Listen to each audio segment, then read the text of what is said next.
Hello दोस्तों, स्वागत है हमारे सभी भाइयों बहनों का इस यूट्यूब चैनल पे। तो आज हम सभी लोग सीखेंगे त्रिकोणमितीय अनुपातों की सारणी बनाना सबसे इजी तरीके से। ये टॉपिक क्लास 10th का है जिसमें बच्चों को बहुत सारी प्रॉब्लम्स आती हैं। तो इसको आज चुटकियों एक ट्रिक की सहायता से सीखेंगे। साइन, कॉस, टैन, कॉट, सेक, कॉसेक। तो इन सभी को ज्ञात करने के लिए सबसे पहले हमको ये पता होना चाहिए कि साइन का उल्टा क्या होता है, कॉस का उल्टा, टैन का उल्टा। तो साइन का उल्टा हमारा कॉसेक होता है, कॉस का उल्टा सेक होता है, टैन का उल्टा कॉट होता है। ठीक, इसको एक बिल्कुल ट्रिक से, मतलब अगर साइन की लाइन हमको याद हो गई तो हम सारी अनुपात बिल्कुल चुटकियों में कैलकुलेशन कर देंगे। तो साइन का देखिए, सबसे पहले आप सभी लोग साइन का मान याद कर लीजिए, फिर उससे सारी निकल आएंगे। तो साइन 0 का मान होता है हमारा 0, साइन 30 का मान होता है 1/2, साइन 45 का मान होता है 1/√2, साइन 60 का मान होता है √3 और साइन 90 का मान होता है हमारा 1।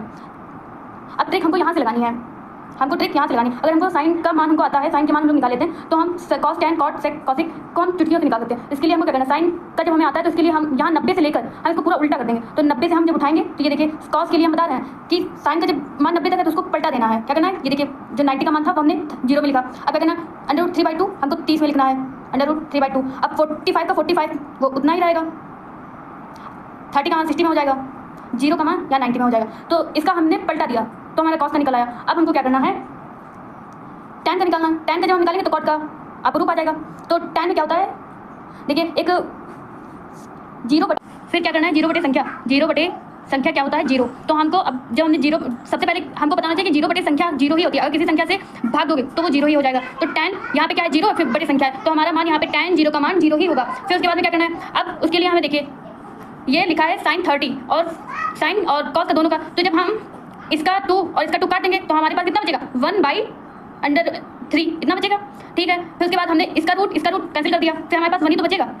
फिर क्या करना है हमको, 2 इसका 2 और इसका 2 जो हमको कॉमन चीज़ दिख रही है उसको हमको काट देना, जो बचे। और क्या होता है, जब √3/1 तो लिख नहीं सकते हैं, नहीं लिख सकते हैं, तो उसके लिए हमको क्या लिखना पड़ेगा, सिर्फ √3। अब देखिए हमने यहीं पे ये बताया कि 0 बटे संख्या 0 हो जाता है। तो संख्या बटे 0 क्या होगा, संख्या बटे 0 हमारा हो जाएगा संख्या। तो उसके लिए हमें यहाँ पे इन्फिनाइट मतलब परिभाषित नहीं किया जा सकता इसको, तो इन्फिनाइट हो जाएगा। अब कॉट संख्या बटे 0 इन्फिनाइट आनंद। ठीक, अब देखिए टैन, इसीलिए हमने कहा था कि सबके हमको उल्टा पता होना चाहिए। तो टैन का उल्टा कॉट होता है। तो √3 1/√3 का जब हम उल्टा करेंगे तो √3 तो सिर्फ बचेगा, 1 को उल्टा करेंगे 1 ही बचेगा।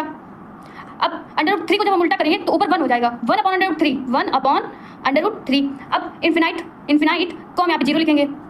ठीक, अब सेक किसका उल्टा होता है, सेक हमारा कॉसेक का उल्टा होता है, सेक हमारा कॉसेक का उल्टा होता है। तो क्या करेंगे, 1 का उल्टा जब हम करेंगे तो 1 ही होगा। फिर √3/2 का जब हम उल्टा करेंगे तो ये 2 ऊपर चला जाएगा, √3 नीचे आ जाएगा। अब 1/√2 का जब हम उल्टा करेंगे तो सिर्फ हमारे पास √2 बचेगा, क्योंकि 1 नीचे आएगा तो 1 हम लिखेंगे नहीं। फिर 2 को जब हम उल्टा 1/2 को उल्टा करेंगे तो ऊपर सिर्फ 2 बचेगा, क्योंकि हम यहाँ पे 1 नीचे लिखते नहीं है, उसका कोई मान ही नहीं होता है, लिखने का कोई फायदा ही नहीं है। फिर उसके बाद हमें क्या करना है, फिर यहाँ पे परिभाषित नहीं होगा, इन्फिनाइट हो जाएगा। ये देखिए इन्फिनाइट 0 इन्फिनाइट ही हो जाता है। अब साइन का उल्टा हमारा कॉसेक होता है, साइन का उल्टा कॉसेक, तो उसको हमें चेंज करना है। तो यहाँ पे हमको 0 का मान इन्फिनाइट होगा कॉसेक का।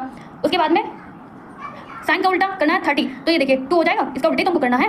हर किसी साइन का उल्टा कॉसेक होता है, साइन का उल्टा कॉसेक, कॉस का उल्टा सेक, टैन का उल्टा कॉट। तो हमको 3, जब पहली बात हमको साइन किया तो नहीं चाहिए, उसे ट्रिक के द्वारा कॉस टैन का हम निकालेंगे। फिर उसके बाद हमको उल्टे करना है, फिर कॉसेक का उल्टा 2 हो गया, इसके उससे फिर √2 हो जाएगा, पलटाना है ना, √2 हो जाएगा। फिर 2 √3। अब क्या करना है, 1 भाग को 1 लिख देना है। तो ये हमारी बिल्कुल इजी तरीके से, ये देखिए हमने, अगर हमको एक लाइन से याद होगी, साइन की हमको याद होगी, तो हम इसको 2 मिनट में इसकी हम सारी बना सकते हैं। अगर अच्छे से हमने इस वीडियो को 2-3 बार देख लिया और इसे प्रैक्टिस कर ली तो आप सभी को ये रट जाएगा। तो अगर वीडियो अच्छी लगी हो तो कमेंट कीजिए, ऐसे ही वीडियो पाने के लिए चैनल को सब्सक्राइब कीजिए, अपने दोस्तों को शेयर कीजिए। थैंक यू, धन्यवाद।